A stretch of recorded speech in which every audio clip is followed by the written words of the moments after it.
Evo, iskrene čestitke na plasmanu, treći kolo kvalifikacije konferencijsku ligu. Zašto komentar večerašnje utakmice, ali ukupno domaća protiv Tirane?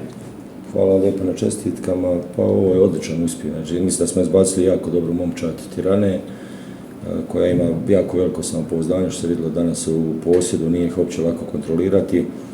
Odigrali smo dobro prvo poluvreme, bili smo efikasni. U posjedu smo trebali biti još bolji na lopti, bolja kontrola, ali vodili smo 2-0 i dogovor je bio u poluvremenu da idemo po treći gol, da ne branimo 3-0 sve ukupno. Međutim, dogodilo se najgore, zabili su nam gol, ali malo smo se resetirali, možda malo panike, zabili smo treći, imali dvije grede,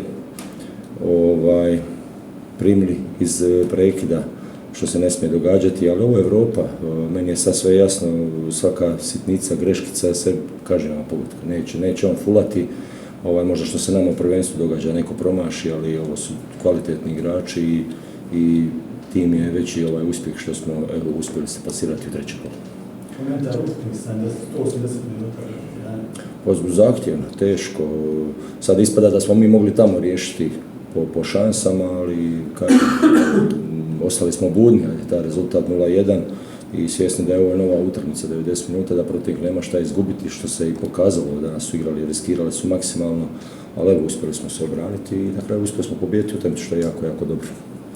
Jučer vremena razgovaramo o Lorberu, sad smo nekako u europskom filmu, treće kolo donosi utakmica protiv Kazahstanskog Tobola.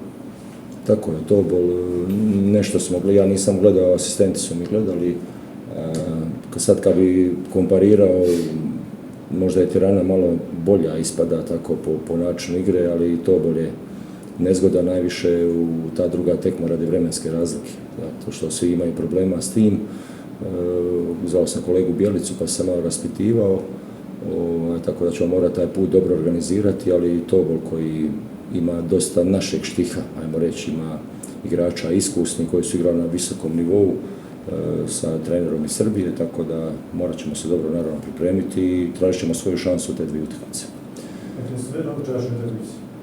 Atmosfera vrhunska kao i uvijek i hvala svima koji su došli na utakmicu na čelu s našim navijačima i oni su ti kad ti je teško dole da tjeraju te, da smogneš još snage i tjeraju te naprijed. Hvala im puno još jednom i nadam se da ćemo ih i dalje uveseljavati. Idemo na pitanje. Evo rekli ste i sami, veliki uspjeh za Zrinski, veliki uspjeh za BiH nogomet, postali ste jedini predstavnik, BiH predstavnik u Europi. A dobro, ja sam se nadao da će neko od ova dva uspjeti, ajmo reći, odigrati bolje nego prve utakmice, ali dobro, drago mi je da smo mi prošli, da smo, ajmo reći, opravdali ulogu favorita prolaska nakon prve utakmice i to je samo još jedan dokaz koliko je teško. Mislim, mi smo na ligi, na stazi šampiona, mi ne igramo protiv 4. ili 5. iz neke države, nego baš prvaka koji većinom u svojoj sezoni imaju 70% pobjeda. To je jasno kod dan, znači jako teško je igrati protiv takvih ekipa, ali evo, trudit ćemo se i dalje da ostanemo što duže. Mi želimo nešto napraviti u Europi, koncentracija je sada na to i ja se nadam da ćemo biti uspješni. Ako možete trenirali zadnjih dana, smo malo više govorili o realizaciji iz igre, večeras prve dvije prilike, 2 gola. Kako komentirate to? Popravila se realizacija i koncentracija. Pa nema tu, ja sam rekao, meni je bitno da mi stvaramo šanse i stvorili smo ih i drugo poluvrijeme. Niko sretno od igrača da zabije gol, ali mi smo uspjeli danas i jako sam sretan radi njih. Nema šef Europe, još danas smo govorili puno o Velutaru i nam sad moramo se prebaciti tako. Pa prebacit ćemo se, nema šta, mi smo profesionalci, živimo od ovoga i naše jedino što moramo trenirati i biti spremni za svaku sljedeću utakmicu. Nema nikakvog podcjenjivanja, što su me pitali za želje, to nema šanse, pripremit ćemo se, morat ćemo biti energetski kakvi smo. Neko će dobiti priliku sada protiv Levotara, pa ćemo vidjeti, ja se nadam da ćemo biti na visini zadatka. Ovo je sigurno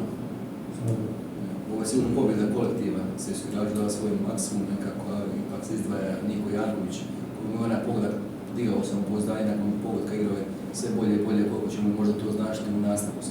Pa je, u pravu ste, nekako je ušao nesigurno u utakmicu, dao je sličan pogodak, ja mislim, ko Sarajevo, sličan pogodak, On ima šut, ja tražim od njega kao ima otvoren šut da puca zato što znam da ima dobru šutersku tehniku i drago mi radi njega i on sigurno može još bolje igrati. Znači, mi se još svi tražimo, to je vidljivo, ali nadam se da će sutarnica biti sve bolje i bolje.